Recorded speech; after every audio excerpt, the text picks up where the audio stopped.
Une image pour la beauté ou encore pour imposer son propos, pour un reflet de naïveté ou celui de la sensualité, si ce n'est celle de la sagesse ou de l'apport politique, promotionnel ou celle d'un message divin.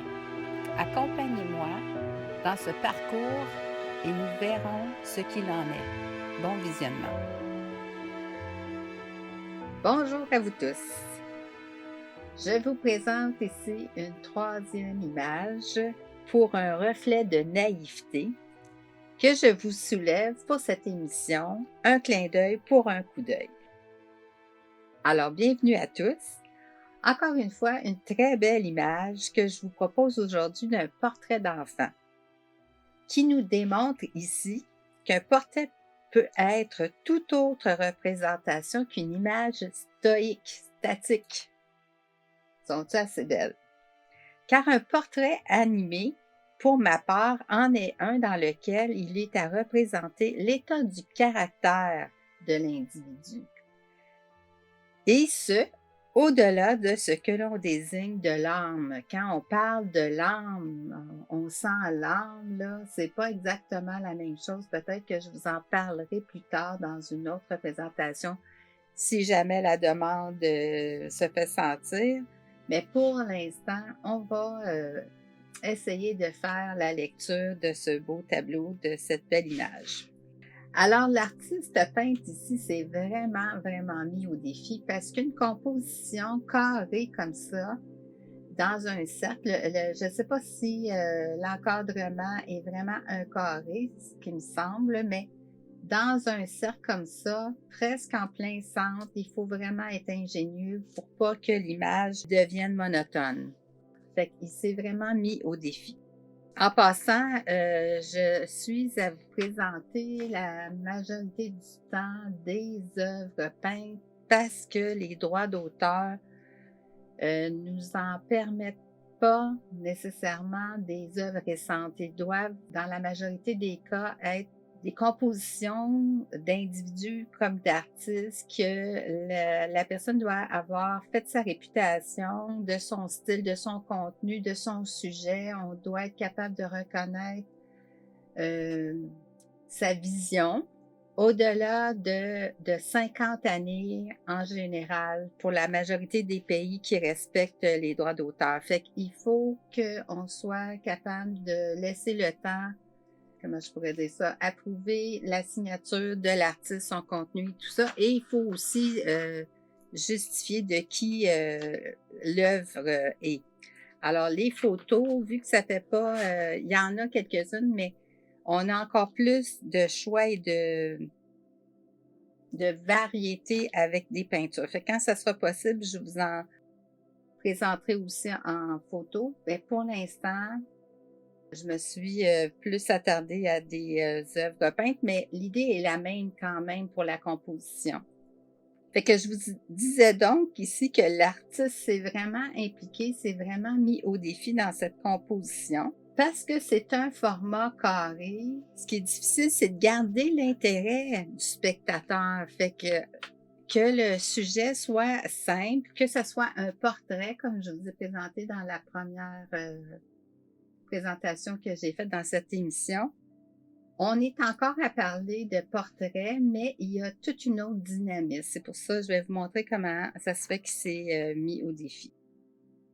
Alors, nous avons ici une belle scène d'enfance où plusieurs familles peuvent se reconnaître. C'est déjà un lien, ça, avec le commun du mortel. Avoir un lien où on reconnaît cette candeur de l'enfance, peut-être parce qu'on a eu des enfants, des neveux, des nièces, peu importe. Alors ça, c'est déjà quelque chose d'intéressant, le lien entre le peintre, son sujet et celui qui va le regarder.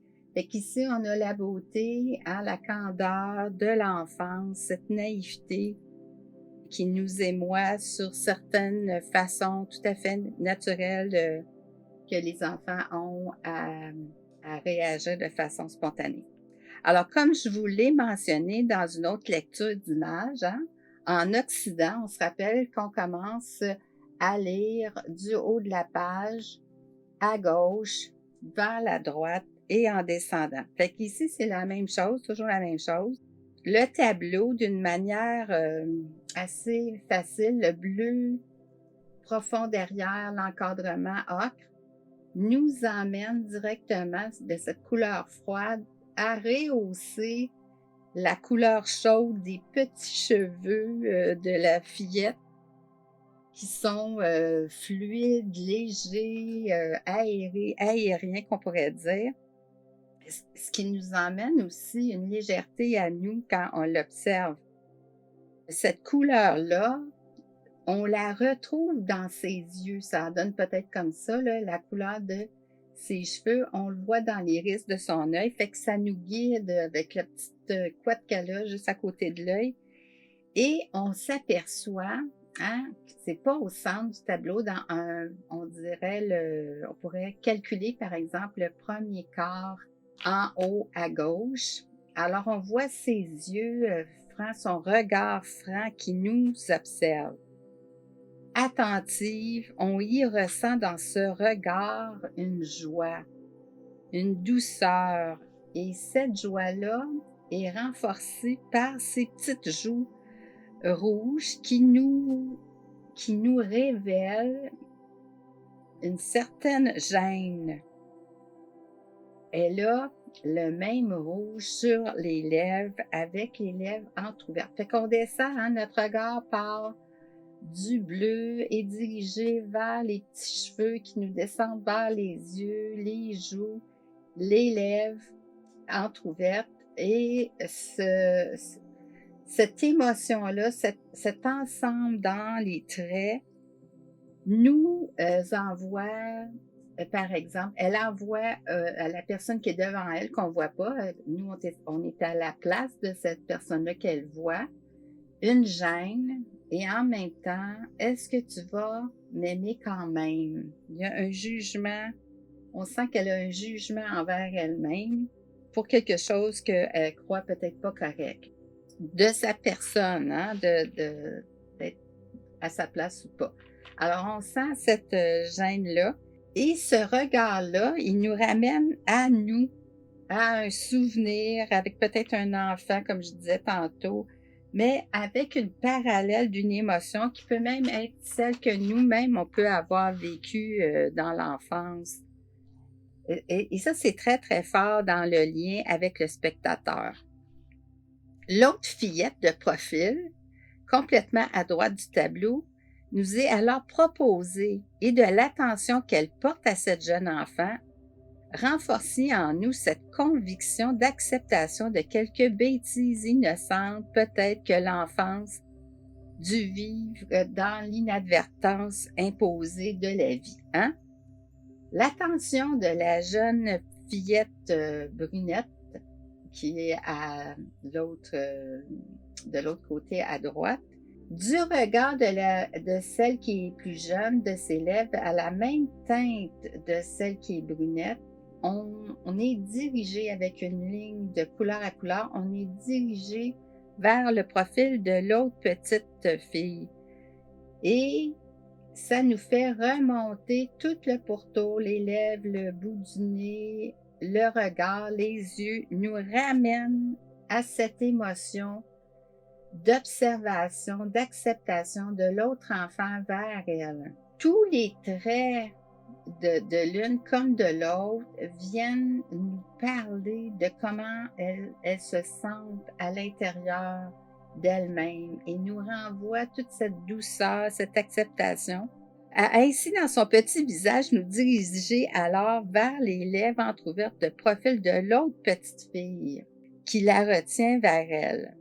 Notre observation de façon systématique remonte tout le long du pourtour, c'est ce que je vous disais, de la brunette, recherchant l'émotion qu'elle soulève de la gêne de la plus jeune. Et tout autant remplie de candeur, elle renvoie à sa sœur toute la tendresse qu'elle ressent, la retenant tout doucement de ses doigts dans son petit cou, qui pousse un petit peu le cou à incliner sa tête vers sa sœur. C'est une œuvre qui a été demandée au peintre Sir Thomas Lawrence, un Britannique. Il a eu à peindre les deux petites sœurs, alors Laura Ann, qui est celle qui nous regarde de face, et Rémilie, qui étaient les deux filles de Monsieur et Madame Charles Bings Kalmadi de Langdon Hall, Devon, en Angleterre. Alors, c'est un peintre, Sir Thomas Lawrence, qui vécut en 1769 jusqu'en 1830. Fait qu'imaginez, hein, c'est pas d'hier comment ça peut être intéressant quand une œuvre est vraiment bien composée. Et là, on parle encore d'un portrait avec un dynamisme vraiment extraordinaire. Même ce peintre-là a désigné cette œuvre-là comme la meilleure de ses œuvres.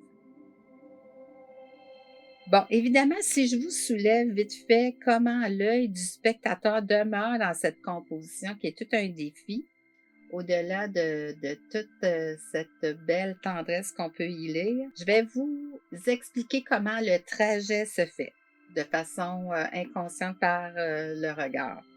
Alors, quand on a un regard engagé, des joues comme, pas des joues, mais des yeux, comme je disais, de celle qui nous regarde vers, on descend jusqu'à la bouche parce que là, on voit son émotion, son état, qui est renforcé par les lèvres en oblique un petit peu vers celle de sa sœur. On remonte vers les yeux.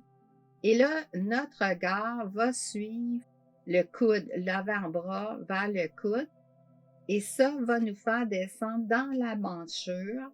Hein, ça fait comme on va dire c'est pas un C à l'envers. On descend et là, on va suivre le bord du corsage de la petite fille d'un blanc immaculé qui va nous emmener d'une diagonale, hein, qui crée beaucoup de dynamisme, vers l'autre petite fille.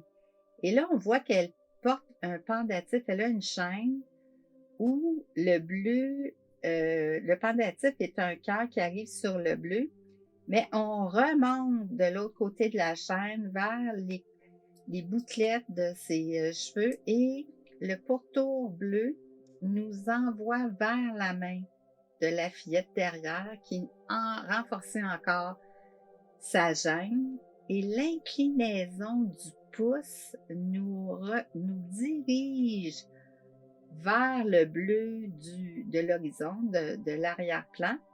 Et ce bleu-là devient comme un peu verdâtre. Et là, on voit derrière comme des nuages gris avec des effets blancs rosés. Et au loin, on se rend compte qu'il y a un personnage floué qui donne l'impression d'être, je ne sais pas si c'est une femme ou un homme, mais debout.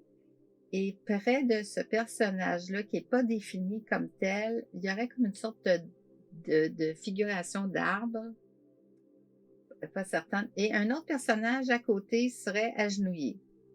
Et là, on a un lien où le peintre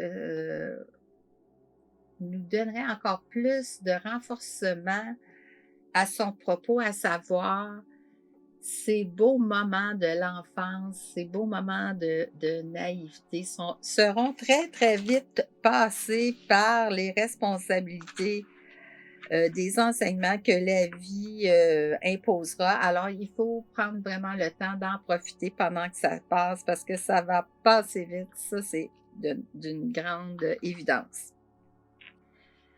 Aussi, je crois ici qu'il est d'importance pour quiconque qui cherche à immortaliser des attitudes aussi pures, comme il y en a que ça va être avec des animaux, leurs bébés qui bougent beaucoup. Alors, la première chose vraiment qui serait à considérer est de vraiment prendre beaucoup de temps pour s'investir à s'initier au dessin.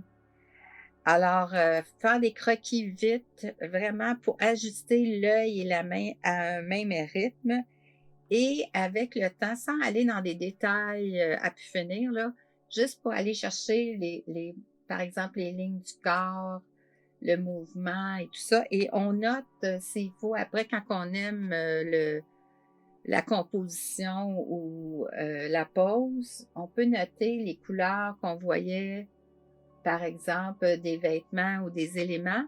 Et de plus en plus, à force de faire ça, vous allez voir, vous allez vous faire un œil. Ça, c'est vraiment un exercice et qui est très, très bénéfique. Et la couleur, comment je pourrais dire ça? La couleur va devenir de plus en plus raffinée, tout ça. Et ça, c'est des conseils qu'on a pu lire dans les remarques, dans les conseils que Vinci donnait dans ses notes de ses carnets.